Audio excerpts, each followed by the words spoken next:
I've been thinking a lot about the difference between coding and engineering because it's a topic that has come up at work and with friends, and just been an interesting trend that I've noticed is that a lot of people who are, I would say, younger or earlier in their career and haven't been following tech and general nerdy coding sort of that world for longer than 10 or 20 years don't necessarily appreciate that distinction, or it seems a little unintuitive because if you're an engineer, you have a job and you're coding, and it just always adds up that way, and you're used to the kind of current levels of status and compensation, and just that world makes sense.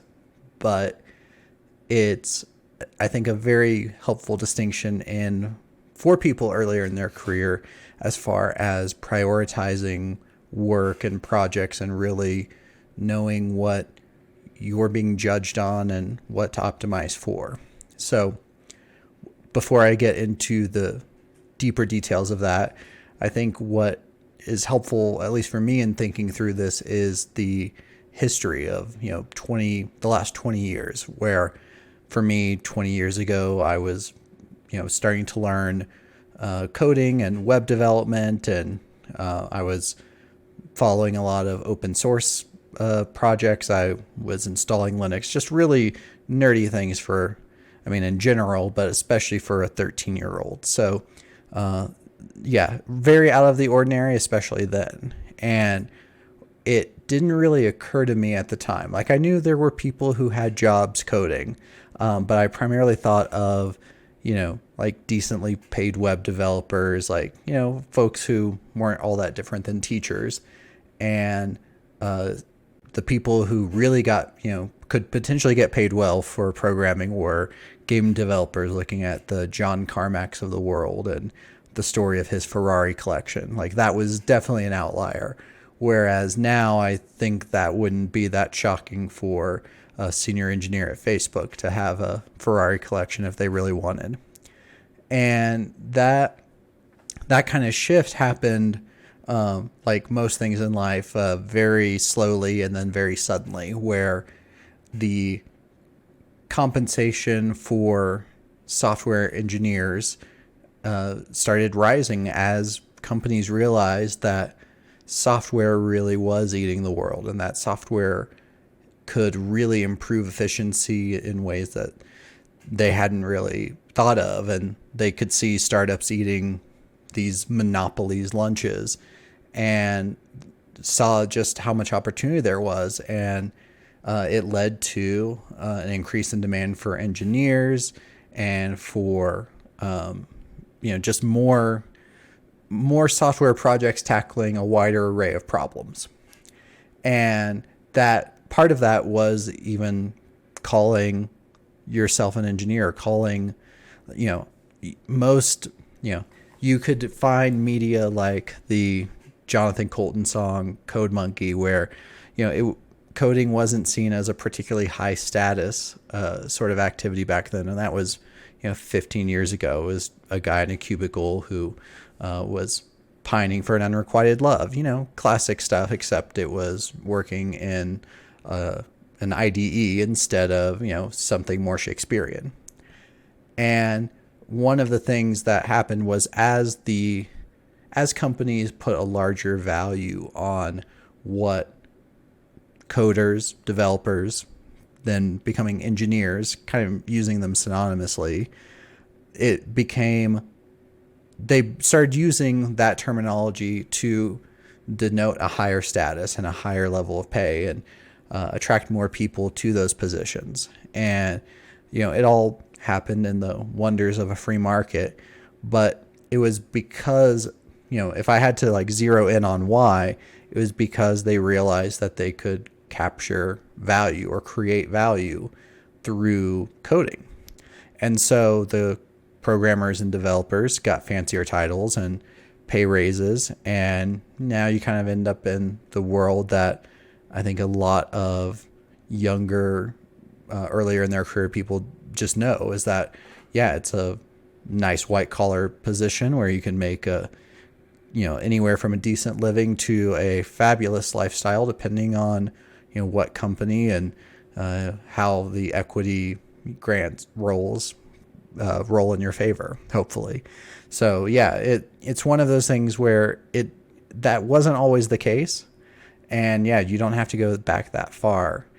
But so knowing that it was because companies put a value on what engineers could create, I think it led to a sort of interesting conundrum where even as fast as the market has shifted, not everybody has fully realized what that means. Is that I guess maybe a shorter way to say it is that it's very easy to focus on the coding aspect as the prerequisite because that's what your job description will show. You're tested on your coding ability, all of those things. But what ultimately you're judged on as an employee is the value you're creating. And that is the engineering aspect, because you can engineer systems. You can, either finish task, complete task, or avoid tasks and save steps and save money and things like that. All of those things are based off of what is actually happening in the business and not necessarily what you're doing coding wise. So maybe a more specific example would help in this. So first job in technology, I was, my business card said web developer because I didn't know any different at the time. And we were trying to figure out a problem on our website. So it was a company that sold repair parts for home appliances. So classic e-commerce system, but a really specific problem where, unlike most companies where you're selling sort of a branded good or something where you're trying to position a product for a common need, what parts resellers do is you have a very particular problem. Your appliance is broken. You're trying to fix what is broken. And the hardest part is not convincing you that you need it, but getting you to the point where you know the part you need, because it's not always obvious. And a big part of that is that people don't know what they have. They don't necessarily know the model number. I'm sure you've met someone who doesn't know the make and model of their car or the year, and those are all crucial details when you're getting repairs. And it's also one of the most expensive purchases you make. So you can imagine that a refrigerator or a washer or a vacuum cleaner, people just know the brand name if they're lucky and really don't know the model number. So it was all about helping people find their model number and then helping them save that, because once again, you're not just marketing clothing or something that is pretty generic. You have to know specifically their model in order to market certain, belts or consumable items like that, vacuum bags or cleaners. All of those are very dependent on specific makes and models. And so at the time, the company had a feature that let customers save their model number to the website, but it was a single-digit percentage of customers that used it. And so it was better than nothing, but it wasn't what the goal. It didn't reach what we were targeting at the time. So we were, trying to find out solutions, and you get all sorts of interesting ideas of like, can you match parts that only fit one model against the part list in its entirety and guess there. And, you can come up with a lot of convoluted situations and ideas, and I'm sure they would have worked to some extent, but a lot of it was outside of my engineering skill at the time. So after talking about it, the suggestion I had was to look at the last model that someone looked at and save it in a cookie. So essentially, as you visit a page, save the information in a cookie. And then if they checked out, then you save that model number to their account. You make whatever, database relationship you need to, and voila, you have their model information, and then you can you can help them know what they have so they don't have to pull the refrigerator out or, dig, deep underneath the washer and dryer to find it. They could, just look at the web app and see, and then order what they need next time. And also opened up a lot of marketing opportunities for upsells and cross sells and things like that. And coding wise, it was pretty simple. I mean, this will date me a little bit, but I used jQuery libraries at the time because I wasn't even sure what the best cross-browser cookie syntax was. And, especially in those days, things weren't as standardized. And that probably was, but I wasn't sure. I was still pretty new. So used a jQuery cookie library, parsed out the part of the URL that we needed to get that ID for the relational database, and then read it on a different page and made a request. And, it wasn't anything too crazy. I think it was, basically on confirmation, post this endpoint with, a really simple set of data. And I've done a lot more complicated things in my career, but it was one of the earliest, most valuable pieces of engineering I did, because it let the company do a lot more outreach. It let them do more personalization, things like that. And it was pretty immediately I think 6-figure improvement to email marketing. And, that's just from a channel that was pretty directly measurable, never mind all the sort of, direct traffic, word of mouth benefits, all those things that are much more intangible. And with that, I was fortunate enough to get a nice little pay bump of, I think like $3,000. So, as a pretty fresh grad out of, not long out of college, that felt like the world. But it was a huge step for me. And it was something where it kind of started to, started to form this idea in my head where rather than thinking of all the things I couldn't code and all the things I didn't know, it was more about how can I deliver meaningful change to the business with what I do know. And that led me down a very different career path than trying to, min-max my algorithmic knowledge, which definitely has value, but doesn't always have business value. And that meant that, it made it a lot easier to talk to people on the business side of every company I've ever worked in, because suddenly you're talking the same language rather than, trying to figure out and dissect the libraries you're going to use or the functions you're going to call or anything like that.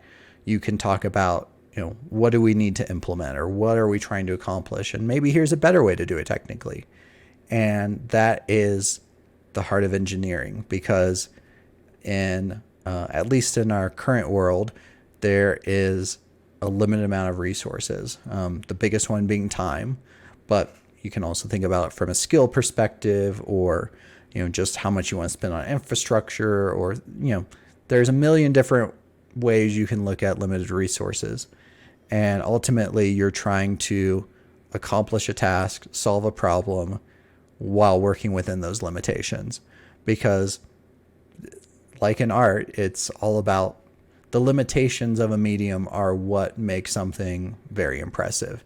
If you're trying to build a system for that handles $1 billion of transactions and you can get it done in 2 weeks with 2 devs and very little spend, that is way more impressive than building the same system over the course of 5 years and getting government style budget overruns. And so what ultimately the business cares about, unless the business is very hard tech, like I imagine it's slightly different at OpenAI or NVIDIA, where, you're, and especially thinking of a hardware scenario, but just from web development software perspective, you're mainly being judged on what sort of business value you're unlocking or creating and what you're allowing other people to do. In a lot of cases, that's even a big difference between, sort of the level 2 intermediate engineer versus a senior engineer, or whatever levels or notation your company uses. But yeah, it's what are you allowing the business to accomplish? And that is the heart of engineering. And coding is the way often that it's accomplished for software engineers. But oftentimes you can deliver as much or more value by shutting something down or avoiding a project or figuring out a way to do something with a cron job. It doesn't have to be some distributed microservice system. A lot of the most valuable things that I've worked on in companies are, they're not far off from a simple shell script, really. And yeah, it's something I've been thinking about as, it's pertained to conversations I've had. So hopefully it wasn't hopefully it was helpful at all. Be really nice if it was very helpful. But if you want a deeper dive into it, as there often is, there's a Patio Levin article called "Don't Call Yourself a Programmer and Other Career Advice," where he touches on this and a lot of related topics, negotiation. A lot more there. It was something that really helped crystallize this idea in my head early in my career. And so major props to him as always. So I'll link that in the description, but hopefully this was helpful. And until then, happy coding.